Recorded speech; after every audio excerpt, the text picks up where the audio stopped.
शीशी की बहू। वो माँ जी, आप ना प्लीज मुझसे तमीज से बात करिएगा, क्योंकि मेरी माँ ने कहा था कि आप तमीज से बात ना करें तो मैं आपकी खटिया खड़ी कर दूं। हम माँ जी, मैं रोज रोज इतनी भारी खटिया कैसे खड़ी करूंगी, समझ रही है ना आप? अरे क्या क्या बोली जा रही है बहू, तबीयत तो ठीक है ना? हाँ माँ जी, मैं तो साफ बात करती हूँ। आप तो जानती है ना, मुझे बात को घुमाना नहीं आता। अरे तुझे बात नहीं घुमानी आती तो मुझे हाथ घुमाना आता है बहू, टेंशन ना ले। और हाँ, इस घर में कोई पैदा नहीं हुआ जो मेरी खटिया खड़ी कर दे, समझी? जा जाकर काम कर। काम वाली हो, महारानी बनने की कोशिश मत करो, समझी? और सुन, ये मेरी सास शादी के पहले ऐसा तो नहीं बोलती थी ना कि बहू आ जाएगी तो तेरा काम खत्म हो जाएगा, क्यों? वो तो ऐसा नहीं बोलती थी, लेकिन जिस तरह आप बोलती हो ना भाभी, ये आसार भी जल्दी आ जाएंगे। ए, चुप कर, काम कर अपना। वैसे तुझे मेरी माँ ने देखा था शादी के वक्त। अच्छा, तो क्या कह रही थी भाभी वो? यही कि नौकरानी के लिए तेरी सास बनारसी साड़ी मांग रही है। और नौकरानी की शक्ल तो देखो। इस शक्ल में कहाँ से ये बनारसी पहनेगी? उसी शक्ल में जिस शक्ल में आप ये सिल्क पहनकर घूम रही हो। वैसे बनारसी मांगकर मुझे तो गंदी सी काटन पकड़ा दिया था इसने। अभी बात करती हूँ। और क्या बात कर? हम लोगों से तो बोला था कि नौकरानी बहुत प्यारी है हमारी, 10 साल से काम कर रही है, तो उसके लिए कम से कम बनारसी तो चाहिए ही चाहिए। मेरी माँ से 25,000 की साड़ी ली थी तुम्हारे नाम से। नौकरानी चढ़ जाती है झाड़ पर, वो तो सास से लड़ने पहुंच जाती है।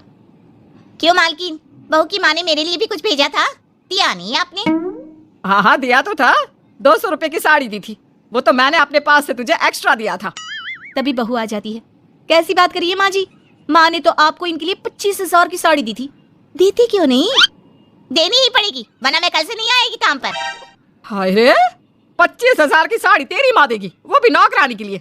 अरे साड़ी से 2,000 की साड़ी बनारसी मेरे लिए लाई थी, मुझे नहीं आई पसंद, तो कहती है या तो पहन लो या नौकरानी को दे दो। अब जैसी थी रख ली। नौकरानी के लिए तो 200 की साड़ी दी थी तेरी अम्मा ने, देख मेरे पास तो वीडियो भी है देते हुए। ये बोलकर सास नौकरानी को मोबाइल में वीडियो दिखा देती है। हाय रे भाभी, शर्म कर लो शर्म। कैसा गेम खेल गई तुम तो। बाहर से तो बड़ी सीधी दिखती हो मालकिन। अब मुझे जो मेरी माँ ने बोला था मैंने बता दिया। वैसे भी ना मुझे बात को घुमाने की आदत तो है नहीं। कितनी सुंदर हो तुम सांवली। पता नहीं तुम्हारी माँ ने तुम्हारा नाम सांवली क्यों रखा। वो क्या था ना, जब मैं पैदा हुई थी तो रंग थोड़ा दबा था, लेकिन बाद में खिल गया। वैसे तुम्हारे घर में सबका रंग काला सा क्यों है? वो मेरी माँ काली थी, पापा तो गोरे थे, लेकिन सब माँ पर चले गए इसलिए। लेकिन फिर भी फीचर शार्प है हम लोगों के। हाँ हाँ क्यों नहीं, वो तो है सांवली सलोनी।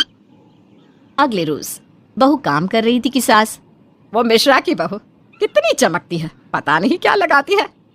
माँ जी क्या करना है चमक कर, आप लोग तो ऐसे ही अच्छे लगते हैं, काले काले। काले काले से क्या मतलब है बहू? अरे बस रंग हल्का सा दबा है। हाँ माँ जी, मैं वो नहीं कह रही हूँ। वैसे पापा जी का तो वो भी नहीं है, गोरे हैं पापा जी। ये भी कह रहे थे कि आपके कारण ही वो काले हैं, क्योंकि आप काली हैं ना। तो मैंने कहा कि क्या कहा इसने मेरे कारण? अरे जिस माँ ने 9 महीने कोख में रखा, पाला पोसा, उसे पल भर में ब्लेम कर दिया। वाह रे मेरे बेटे, मेरी परवरिश में ही कमी होगी कि मेरा ही बेटा माँ को काला बोल रहा है। क्या है माँ जी, जबरदस्ती इनको कोस रही हैं? एक तो मैंने आपको बता दिया कि ये क्या बोल रहे थे। हाँ हाँ बहू, तू तो शीशे की तरह साफ है, इसमें दो राय नहीं।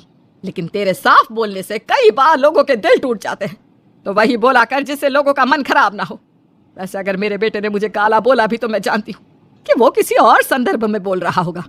मैं भी ना कभी कभी कैसे बच्चों जैसी बात करती हूँ। एक रोज, चल बहू जरा मंदिर होकर आते हैं। मंदिर में सब पूछते हैं बहू कैसी है, बहू कैसी है। मैंने कहा खुद ही मिल लेना, ले आती हूँ उसे। सास बहू मंदिर जाते हैं, जहाँ सास की टोली बहू का स्वागत करती है, उसे आशीर्वाद देती है और फिर, बहू कैसा लग रहा है ससुराल में, घर में एडजस्ट हो गई? अच्छा तो खैर नहीं लग रहा है, लेकिन क्या करें, रहना तो होगा ही ना, शादी जो की है। वैसे माँ जी का व्यवहार अच्छा है, लेकिन अरे बहू तूने मुझे बताया नहीं कि तेरा मन नहीं लगता। और सास का व्यवहार अच्छा है तो क्या पति मारता है? अरे नहीं नहीं नहीं नहीं, वो क्या है ना, मेरा गांव का घर बड़ा, बड़े आंगन, खुली रसोई, कमरे। यहाँ शहर में तो लगता है किसी ने टांग दिया है घोंसले में। इसलिए नहीं लगता मन। औरतें बहू की बात पर हंसने लगती है। बड़ी ही सीधी बहू है तेरी, मन की सारी बात करती है किसी के भी सामने। सास बहू घर आ जाती हैं। मेरा मन करता है कि हम भी ये शहर से थोड़ा दूर रहने क्यों ना जाए, जिससे हम भी बड़े मकान में रह सके। पर माँ जी फिर इनका ऑफिस दूर हो जाएगा, हम तो घर में फिर भी रह लेते हैं, इनको आने जाने में समस्या होगी ना। हाँ ये तो सही है, पर क्या करे।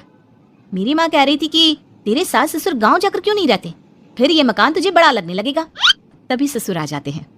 अच्छा, तो तूने क्या कहा इस बात पर? मैंने कहा कि फिर मैं क्या करूंगी घर में अकेले रहकर, फिर तो मेरा मन भी नहीं लगेगा। चलो कुछ तो अच्छी बात है तेरे में। मैं क्या कह रहा था, क्यों ना हम सच्ची गांव चले कुछ दिनों के लिए, कुछ काम भी है गांव में। सास ससुर गांव चले जाते हैं। बहू घर में अकेली थी कि तभी बहू की माँ आ जाती है। हाय रे, कितना प्यारा सजा है तेरा घर। वैसे बुढ़ा बुढ़ी कब आ रहे हैं? माँ मेरी सास अभी बूढ़ी नहीं हुई है, और बुरा मत माना, तू ज्यादा बड़ी लगती है उनसे। चुप कर, माँ हूँ मैं तेरी और सास की गुण गा रही है। वैसे बेटी शहर में रहने का शौक बहुत है मुझे, काश मैं भी रह पाती शहर। हाँ तो आ जाना माँ, भाई को बोल यही नौकरी करे, पिताजी भी कोई काम शहर में कर लेंगे, और तू भी देख लेना कोई काम। क्योंकि माँ जितना आराम गांव में है ना, शहर में नहीं है। यहाँ तो हर चीज खरीद कर ही खानी पड़ती है, ना कोई खेत ना कोई खलियान। तेरे सास ससुर परमानेंट गांव चले जाए तो मैं यहाँ तेरे पास रह लूं, रोज घूमूं फिरूं शॉपिंग करूं, शहरी मेम बनकर रहूं। वैसे तू क्या ये साड़ी सूट में रहती है? अरे तू भी शर्ट पैंट पहना कर। तुम कहती हो तो मैं कल ही लेकर आती हूँ। शॉपिंग करने चलेंगे ना। बेटी शहरी कपड़े लेकर आती है और पहन लेती है। अरे ये क्या पहना है, तुम तो साड़ी सूट में ही अच्छी लगती हो। अरे दामाद जी, हमने बेटी शहर में भी आई है, यही सब पहनाना था तो वो कल्लू का बेटा जो गांव में था वो ठीक नहीं था क्या? उससे ना करवा देती शादी। माँ कल्लू का बेटा तो गूंगा था ना, उससे कैसे कर लेती शादी? और उसे तो मैं भाई मानती हूँ, कुछ भी मत बोला करो माँ। माँ सर पर हाथ रख लेती है। अच्छा बेटी मैं तो चली, तेरी सास कभी भी आ सकती है। तो माँ से मिलकर जाइएगा ना। अरे नहीं नहीं, वो क्या है ना, बंधन में रहना पसंद नहीं है हमको। समधन जी की जबान तेज है थोड़ी। बुरा मत मानना, चलते हैं हम। बहू ये क्या पहना है? बहू इस घर में ये सब नहीं चलेगा, यही सब वाली लड़की लानी होती तो हम शहर की ना ले आते। माँ जी मेरी माँ ने कहा है कि उन्होंने मेरी शादी शहर में इसलिए नहीं की कि मैं साड़ी और सूट पहनूं। तेरी माँ आई थी क्या? हाँ वो आप लोग गए थे ना तो आ गई शहर घूमने। तो फिर चली क्यों गई? क्योंकि माँ जी की जबान तेज है ना। अरे क्या बोली जा रही हो? क्यों? अबे यही तो बोला था माँ ने, तुमने नहीं सुना था क्या? देख बेटा ऐसी बात नहीं करते, खैर जा कपड़े बदल ले। नहीं अगर बहू तुझे ठीक लग रहा है तो बेटा पहन ही रह। पर मुझे ये टाइट कपड़े अच्छे नहीं लगते, वो क्या है ना साड़ी में फ्री रहती हूँ, लेकिन क्योंकि माँ ने कहा तो। अरे कोई बात नहीं बहू, मैं भी तो माँ ही हूँ ना, मैं भी कह रही हूँ कि जैसा ठीक लगे वैसा कर ले। सास ससुर मुस्कुरा देते हैं कि बहू शीशे सी साफ है,